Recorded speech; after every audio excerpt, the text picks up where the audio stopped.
Kumusta mga katropa? Pag-usapan natin ang ilan sa mga NBA update.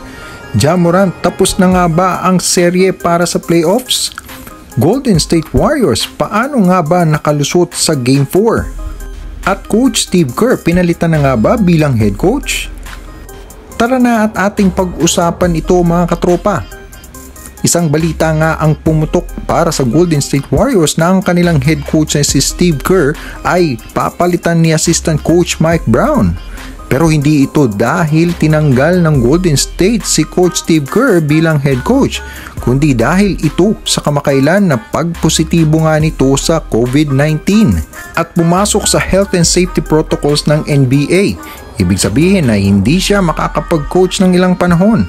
Kaya naman ang kanyang kanang kamay na si Mike Brown ang pansamantalang pumalit sa kanya bilang head coach ng team nitong Game 4 na so far ay nagawa naman niyang maitawid matapos manalo ng Golden State kontra sa walang Ja Morant ng Grizzlies Memphis.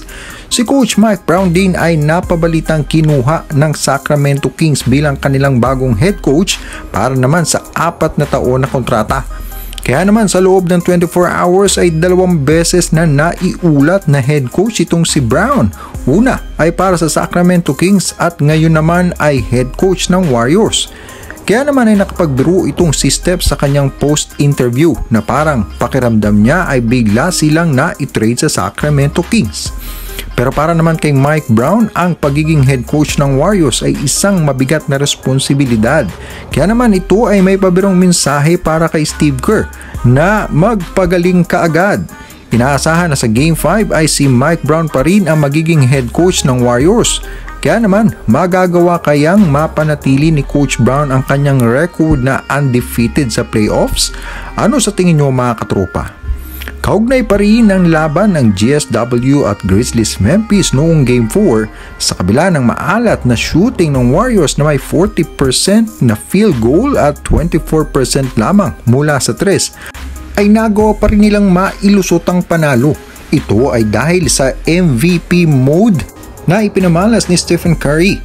Siya lang ang nakapagtala ng 20 plus points para sa GSW na may kabuuang 32 points, 5 rebounds, 8 assists at 1 steal. Ang 18 points niya ay naitala niya sa 4th quarter lamang. Bagaman 4 out of 14 lang siya sa 3 ay naitala niya rin sa laban na ito ang NBA record na kauna-unahang player na nakapagtala ng 500 plus na 3 points sa history ng NBA. Maliban pa dyan ay naipasok niya ang mahalagang free throws sa mga huling segundo ng laban upang maisara sa 101-98 na kalamangan ng Warriors.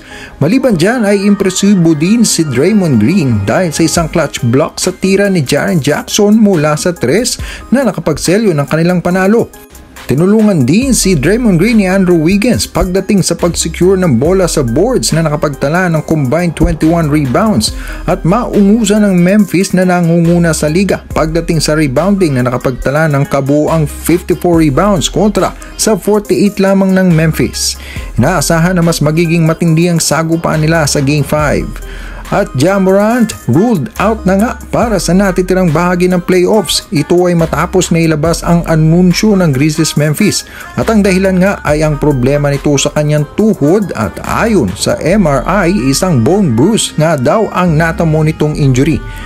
Bagsak ang field goal percentage ng Grizzlies Memphis sa 41% lamang noong Game 4 at ito ay dahil na rin sa kakulangan ng leadership sa pangunguna ni Ja Morant pagdating sa opensa. Pinangunahan niya ang opensa ng Memphis na nakapag-average ng 27.1 points, 9.8 assists at 8 rebounds itong playoffs. Kaya naman sa pagkawala niya ay kailangang makahanap ang Memphis ng maaaring magpuno ng naiwan niya para sa opensa. Dahil kung hindi ay maaaring tapusin na ng Golden State ang serye nila sa Game 5. Para sa mga katropa natin dyan na bago pa lang sa ating channel, please don't forget to like and subscribe sa ating munting channel. Maraming salamat po.